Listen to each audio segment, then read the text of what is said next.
Supreme leader को खो दिया है।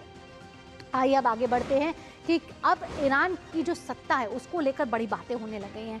अमेरिका और इजराइल के हमले में ईरान के supreme leader Ayatollah Ali Khamenei मारे गए हैं। अमेरिकी राष्ट्रपति डोनाल्ड ट्रंप ने अपने ट्रूथ सोशल मीडिया प्लेटफॉर्म के जरिए इसकी घोषणा और इसकी जानकारी दी है। इससे पहले इजरायली प्रधानमंत्री बेंजामिन नेतन्याहू और अधिकारियों ने भी खमनेई की मौत का दावा किया था। रविवार सुबह यानी आज की सुबह ईरान के सरकारी मीडिया ने भी खमनेई की मौत की पुष्टि कर डाली है, यानी खमनेई अब इस दुनिया में नहीं रहे हैं, ये साफ हो चुका है। ईरान के सरकारी टीवी ने कहा है कि सुप्रीम लीडर खमनेई शहीद हो गए हैं। ईरान के मौलवी राज वाले सिस्टम ने 4 दशक से ज्यादा समय तक देश पर राज किया है। ऐसे में खमनेई की मौत के बाद अब इस्लामिक शासन में उनका उत्तराधिकारी कौन होगा, ये बड़ा सवाल है। और इस सत्ता को कौन संभालेगा, और सत्ता इस समय में जब इस समय चल रहा है युद्ध का समय। हालांकि इस बीच ईरान के हम शहरी अखबार ने एक बड़ा दावा कर डाला है। वे ये दावा कर रहे हैं कि रेवोल्यूशनरी गार्ड्स के commander in chief Ahmad Vahidi को दे दी गई है कि अभी वो फिलहाल सत्ता जो है वो संभालें।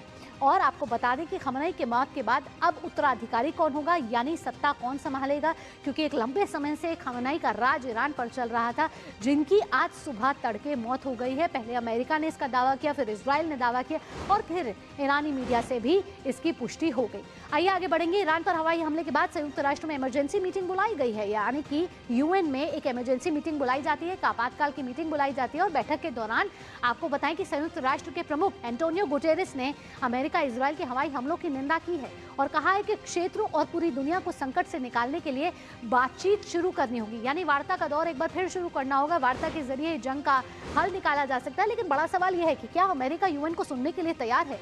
साथ ही यूएन की तरफ से यह भी कहा गया है कि उन्होंने कहा कि अगर जंग नहीं रुकी तो बड़े स्तर पर संघर्ष होने की आशंका, यानी बड़े स्तर पर नुकसान सहने के लिए आप तैयार रहे। गुटेरेस ने यह भी कहा कि अमेरिका और इजराइल के हवाई हमलों ने संयुक्त राष्ट्र चार्टर सहित अंतर्राष्ट्रीय कानून जो है उसके बारे में भी ये कह रहे हैं कि उसका किया है उल्लंघन।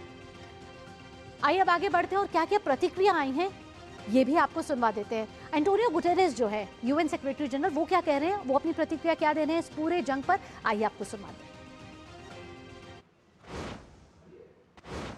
Mr. President, second, the facts. The situation on the ground is very fluid.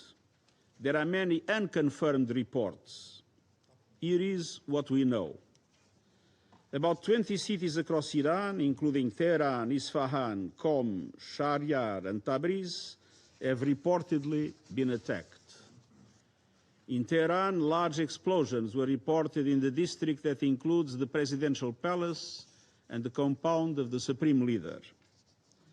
Several high-ranking officials have reportedly been killed, including, according to Israeli sources, Iran's Supreme Leader Ali Khamenei, that I'm not in a position to confirm. Iran's airspace has been closed and the country is under a near-total internet blackout. The attacks have reportedly caused significant civilian casualties.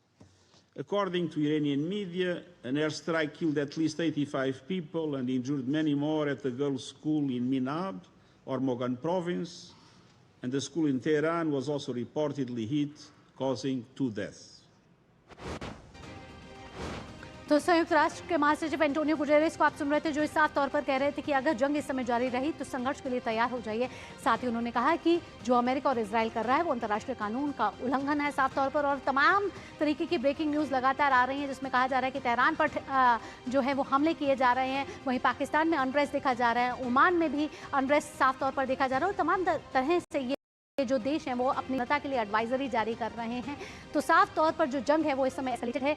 तमाम जो जानकारियां मिल रही हैं वो यही जानकारी मिल रही हैं कि दोनों तरफ से ताबड़तोड़ हमले इस समय किए जा रहे हैं। आगे जंग क्या रुख लेगा ये तो देखना होगा, लेकिन नेशन टू नेशन में फिलहाल इतना ही। देश और दुनिया की बाकी खबरों के लिए आप जुड़े रहिए डीडी न्यूज़ के साथ।